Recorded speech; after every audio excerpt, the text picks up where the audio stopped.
Okay, hang on. Okay, now we're recording. So, hi everyone out there. I hope you're on and can hear us. I'm Shauna Kogler, one of the three ACMs for Improv. I'm Ellie Svoboda, and I'm the second RCM, or another RCM, ACM. And I'm Marianne Barwick, and I'm the third ACM. Okay, and we're going to go through the slideshow, and there's a section where it has questions. So if you have questions, you can type those in, and Marianne will interrupt or wait till the end. So let's see if I can pause. Okay, showing main screen. Yay. All right, so thank you for being here on the Improv um, webinar, and this year it's Close Encounters, which is kind of fun. And um, basically, we're going to take you a different direction, a little bit different direction this year.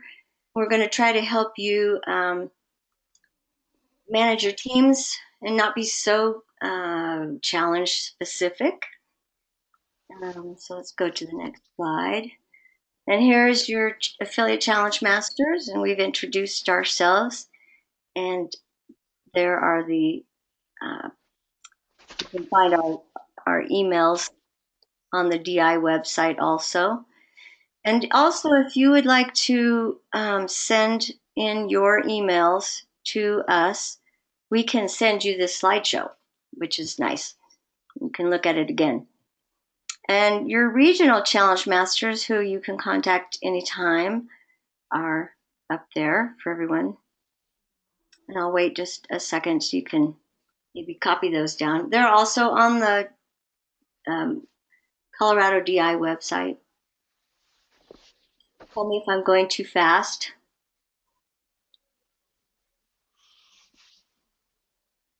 Okay.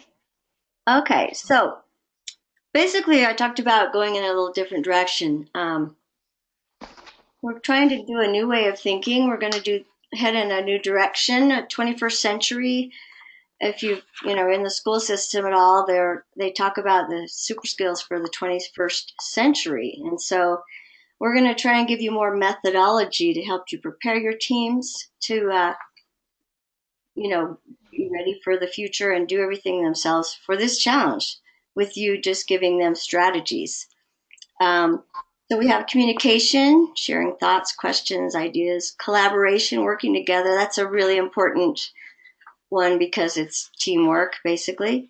Critical thinking, looking at problems in a new way, learning across subjects, and creativity, trying new approaches and getting things done. Innovation, invention, basically. Next slide. So I love this little poster. The best teachers are those who show you where to look but don't tell you what to see. So you're taking students on a journey that involves all of those 21st century skills: critical thinking, creative thinking, collaboration, communication, problem solving, resilience, international learning. Okay. You're going to give them the tools for this journey without interfering with the process of solving the challenge. How do we do this? It's the roadmap, which you will get when you sign or if you haven't already gotten it. It's a great resource for team managers. And basically, 21st century learning is a DI team meeting. It's what we do when we are team managers. It's a great tool to help them in the future. And interference, it's the job of the team manager to facilitate the team members' acquisition of skills. You're giving them the skills, and it's the job of the team to apply those skills to create a challenge solution. So you can't give them any solutions. It's a little hard to hold your tongue sometimes, but you have to give them the skills to figure out how to create a solution. Okay, Ellie. So we're going to talk a little bit about just some strategies and ideas for how to hold improv team meetings. And so one of the things to remember is just that it's not going to be linear growth. And sometimes it's going to look really messy. Creativity is messy. And sometimes it'll be frustrating, but it's totally fun and totally worth it. So the next slide has some specific ideas of things to do. We suggest maybe starting with just having your team reenact familiar stories, things that they don't have to think too much about plot, but just start getting on their feet and are being in character and moving a story along. So something like the Three Little Pigs or Cinderella, and just having them do that. And then you can start to kind of introduce them to the idea of improv elements, which are part of our challenge. And so that could be that you ask them to do the Three Little Pigs on a cruise ship, or Three Little Pigs underwater. So just kind of adding that creativity, and then you can kind of continue to get even more creative and kind of out there. Doing this challenge calls for research. So researching the confined spaces that are provided in the challenge, just so that your team can have interesting things to do beyond just surface level knowledge of confined spaces. Brainstorming mysterious strangers and news flashes, those are going to be tournament provided, but your team can practice and come up with their own. So that's also a fun way to just kind of icebreaker, brainstorm just random people that you could encounter. And then you can kind of use those as a resource for maybe you draw a burglar is now in the Three Little Pigs, something like that. You can practice making props, and you can kind of investigate the different roles of being on a team, and sometimes it's very clear. Some students are naturally inclined to be the really flamboyant actor or the kind of rule-minded details keeper, but getting your team to kind of switch those up just to gain empathy for some of those other skills that their team members have, like their teammates have, and also kind of feeling even more confident about the skill sets they already have. We also recommend doing fun things just together as a team that aren't always just improv related. So you could go bowling or just like get outside and do something fun together. Improv shows is more related, but also still really fun. And yeah, that should be fun. So the next slide, Shauna will talk about how to read a challenge. So it's really hard to get kids to read through the whole challenge. I know they don't like to read through it, but it's important that you do. And how you can make it more fun is to highlight the different rules versus what the teams can do. And so as you go through, highlight anywhere it says must in yellow, highlight the wills in pink, the maze in green, the points. So you have to have a lot of highlighters, or give one person each a color and have them go through. And this, it tells you how to do it in the roadmap on page 39. And then there's circled items, which are the rules, and the team decision ones are highlighted in blue or green. So then that gives them an idea of what things have to be done versus what things could be done, or where you get points, or what the team can decide to do.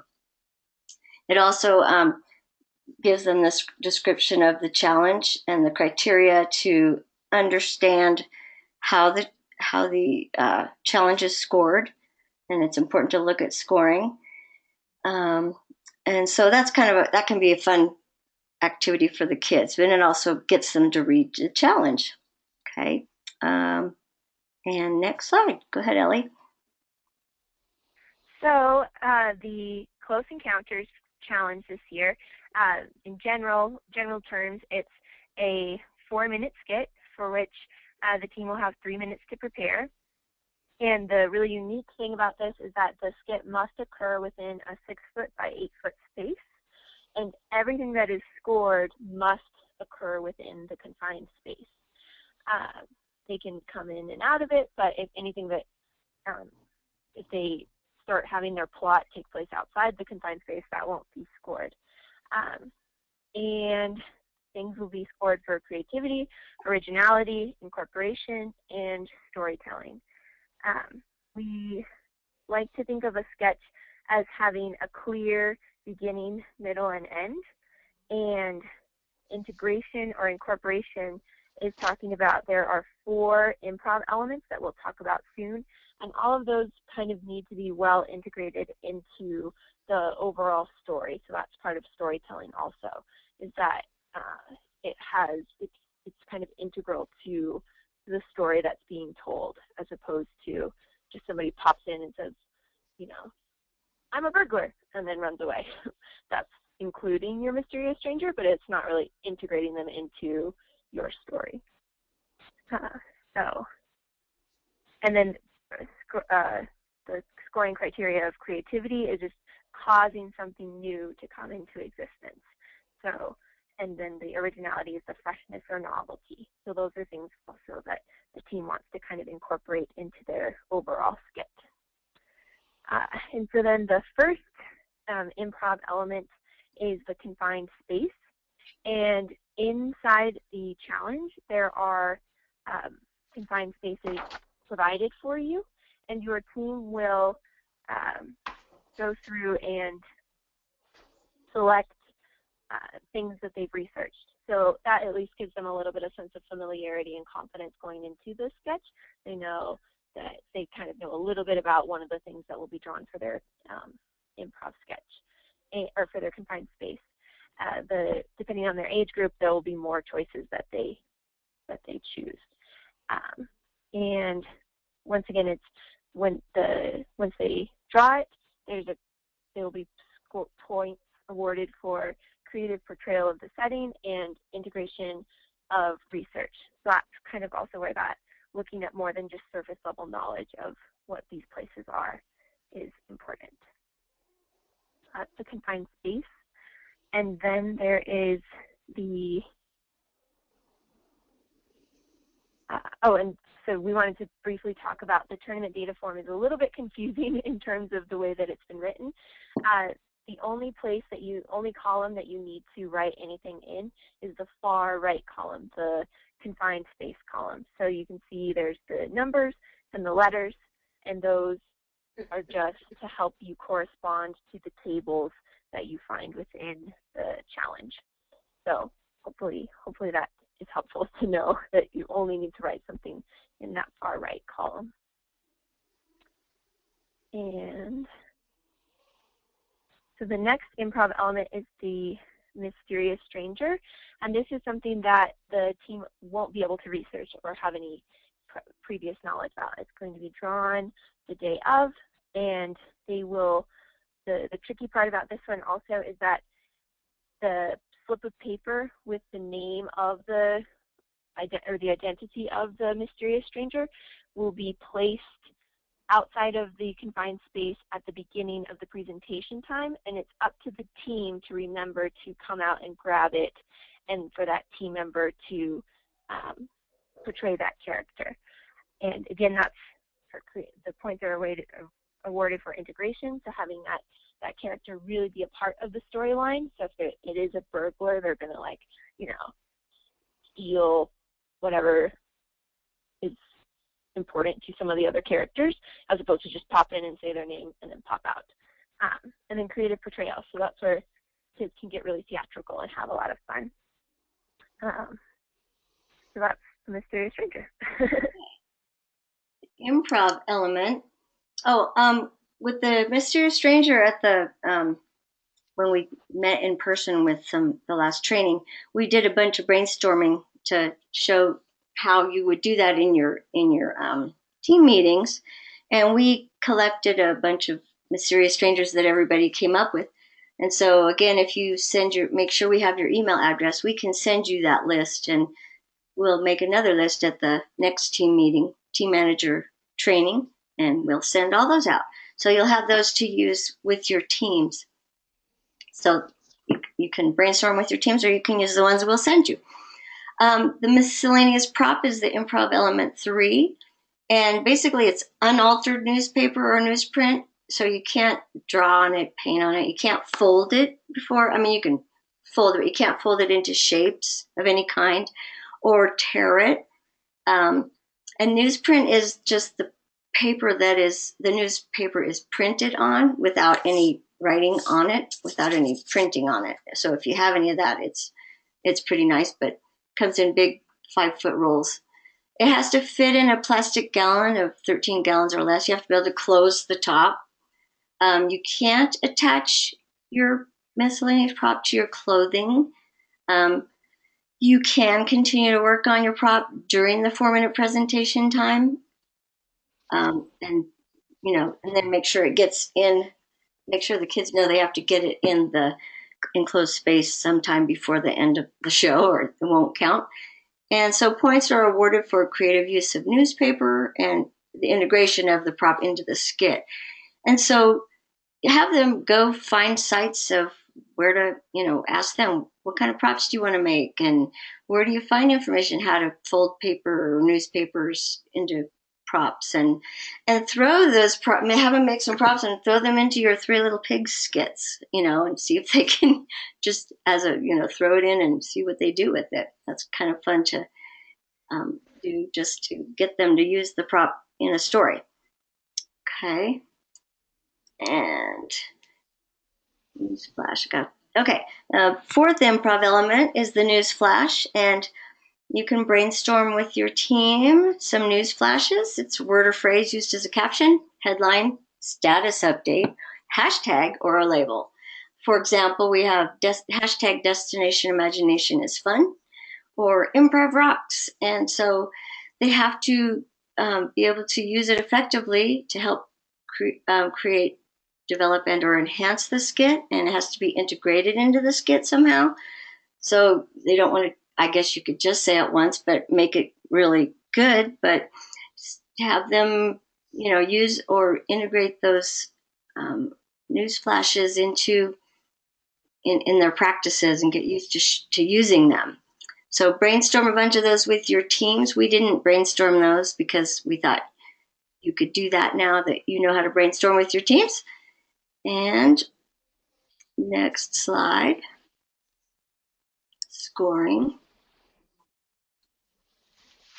So scoring is just something when you go over the challenge with your team, the way that Shauna pointed out with the highlighters, towards the end it's worthwhile to kind of look at how the challenge is scored and what things are kind of important, so they just don't forget anything. And one of the things we always want to point out is that the instant challenge is worth a quarter of your total score. So it's not something you want to neglect. However, one thing that's really nice about doing improv is that it definitely kind of helps prepare you also for instant challenges, because they're in improv, they're on your feet. You find that out the day of. And sometimes they may have some storytelling involved in them. They might have some prop making, or they might have some on-the-spot acting. And so those, as you're preparing for your team challenge, you're inadvertently also preparing for your instant challenge. But you should also then still kind of seek out instant challenges to do with your team. Just also, they're great warm-ups kind of at the beginning of team meetings. So that's kind of. Yeah, and know that anything that they learn in instant challenge, for example, acting or making a prop of some kind, carries over into your central challenge. The team has to figure that out, but you can guide them into, acting skills in instant challenge makes them better in the central challenge. So I think it's important for the teams to really focus that the instant challenge plays a big piece in their end position and where they place. They can do very well in the team challenge and not do well in the instant challenge, and it affects their overall place. So they need to focus on both pretty equally. I agree. It can bump you up. Yep. All right. Next. Prep area. So On the day of your tournament, you will want to arrive at your prep area 20 minutes before your performance time. And you should bring with you 5 prepared tournament data forms, 1 copy of the last page of the tournament data form, 2 declarations of independence. Only one will stay with the team challenge, the other will go to instant challenge. They can bring a clean copy of the challenge. Research notes used only during prep time. So a note about research notes, they need to be just research notes. They can be typed, they can be handwritten, they can be from books, but they can't be things like jokes or plot lines, anything that will help them in advance, kind of create a story in advance, because that detracts from the improv aspect of the challenge. A team identification sign, which that's always a fun, like low stress, low stakes team building thing. You just have to have one, but it's never scored, so that's kind of fun to make as a team. If you saw any team clarifications, you'll need to bring those with you. And the unaltered newspaper or newsprint that Shauna mentioned, that if you're going to bring a lot of it, it needs to be able to fit into that trash bag, and it needs to be able to close. So, and no other props, costumes, or scenery is allowed. So it's kind of cool from the team manager's perspective to limit that temptation to reference things. So having them wear kind of plain clothes is probably a good idea. So that's kind of what will happen at the prep area. And then they will do the selection process. Yeah. Did you talk about this, Shauna? Yeah, at the check-in, they'll select their confined space. They'll just draw a slip of paper from the confined space bag, a slip of paper from the mysterious stranger bag, one from the newsflash bag, and they'll hand them to the check-in appraiser without looking after each item is drawn. The confined space is the one that they research, and they'll draw a number in the confined space, which will correlate to the number on their tournament data form, one of their confined spaces that they've researched. And the mysterious stranger and the newsflash are tournament provided, so they'll just get those at the tournament, but they can practice with any ones that they want.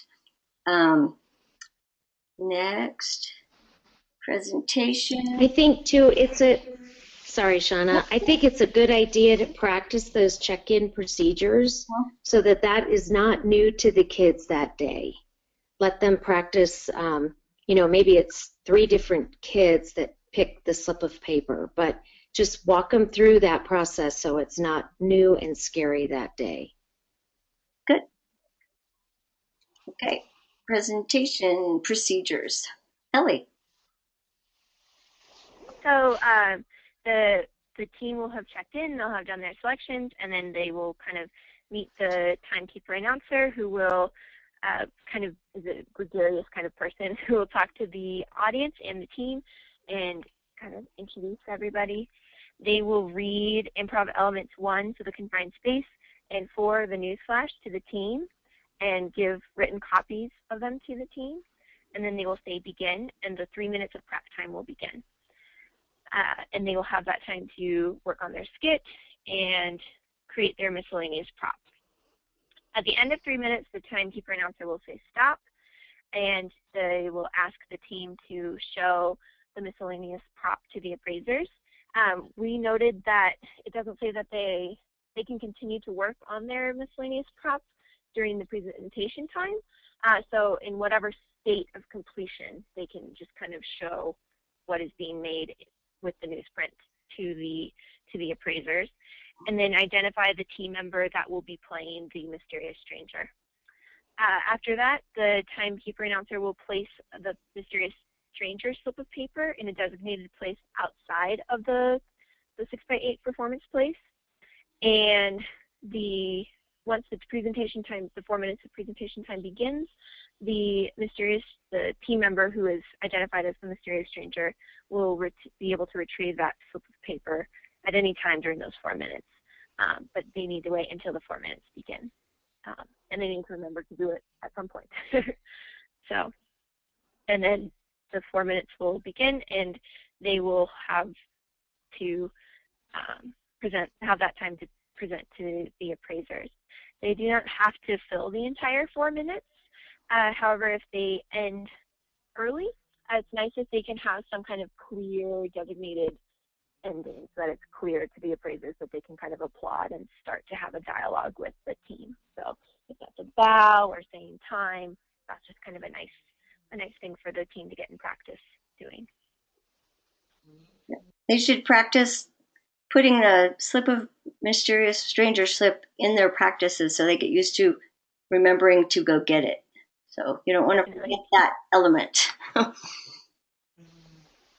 Next slide, presentation time. Okay, so this is where the timekeeper announcer says, "Our team, are you ready?" And they do their little, yay cheer. And then, audience, are you ready? And appraisers, are you ready? And they say, you may begin. And they have their 4 minutes to present their skit. Like we said, they could continue to modify the prop. At the end of 4 minutes, the timekeeper will say stop, no matter if they're done or not. They may finish before the end of 4 minutes, but like Ellie said, they should show that they're done, bow or something. Everybody claps, applause, applause. That's when the team members can go belly up to the table where the appraisers are and talk with them and they'll ask them questions about specific parts of their performance. And this is a good time for the kids to point out things that maybe they want to, that they're proud of and that maybe the appraisers don't ask about. So they make sure they saw everything. And what are they proud of on their journey to improv? And so have them practice chatting with you, being the appraiser as a team manager. Ask them questions and get them to open up. It's a lot of fun. Okay. Anything else? Ellie and me. So, if you can find appropriate episodes of Whose Line Is It Anyway, it shows them good improv games that they can learn to work together as team members and acting skills and improv on your feet. There's improv performances in town. Many are family friendly. You can go to other tournaments and watch. The Pikes Peak one is the first one, so my team people can't, but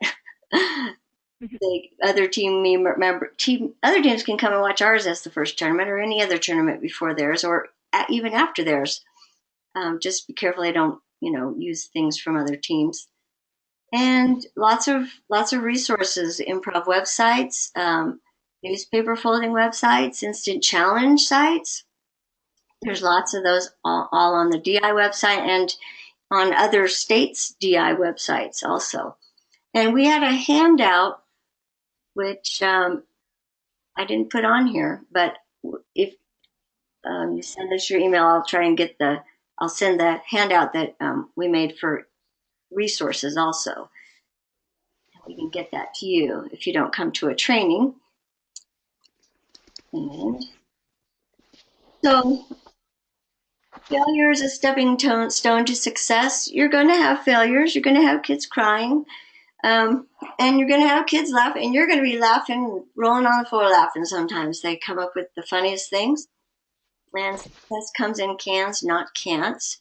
So remember that the process of solving the challenge and learning all the strategies to solve the challenge is more important than anything the team might create, the end result. You get to the tournament and only 3 teams go from regionals to, state, but there's so much more that they've learned along the way. And you can make goals with your team at the beginning. Once you kind of get started, make goals of what do they want to accomplish. And if it's to go to state, great. But do some other little goals before that, to get to that point. And it's a lot of fun and, my kids, even years later, have said, I learned so much from DI, from doing improv or whatever DI challenge they did, and they used to be shy and now they're not type thing. So let's see, I have, oh, this is a sample Timekeeper announcer script, and you can use this in your practices when you start practicing all your improv challenge elements together. And it's good for them to hear the Timekeeper go through, and when you come into the stage area, and gets them ready instead of just doing it for the first time at the regional tournament. So that is also on here, which you can take from the slideshow. If you send us your email, we'll send it to you. And I think that was it. Let me go back and put this up. And so the other thing was the handout. Was there anything else we had, Ellie and Marianne, besides the handout for improv resources? Oh, the challenge. But you'll. Marianne's questions. Mm-hmm. I do not show any questions. Okay. And I think we had a handout too for the team managers to review once they got scores. Did we? I Have don't. that? Otherwise, we'll make sure we get it. Yeah, I thought I put it on here, but I didn't. But yeah. Okay. Yeah. We can send that as well. Yeah, it's questions to ask your team members after tournaments to discuss the scoring, that your scores and such. So sometimes it's hard to know what to say, and so we gave some ideas on how to talk to your team about scores and how to move beyond just the number, but the process and how you would improve it in the future. Yeah. So if you have any questions, please email any one of us or your regional challenge master. And send us your email, like I said, and we'll send you this whole slideshow with the script on it, and we'll get the handouts to you also. And I guess that's about it. And you ladies have anything else you want to add? All good. Call us with any questions. Yeah. Have fun. Yeah. Improv's the best challenge because it's the cheapest and it's the most fun because you get to play more games than any other challenge. So you don't have to build anything except out a newspaper. So it's have fun. Yep. All right. So thank you for going to our webinar with us. And if you still want to go to a training, there's another one in January, I think, sometime. So maybe we'll see you there. All right. Have a great Christmas. Thank you. Thank you. Bye. Thank you.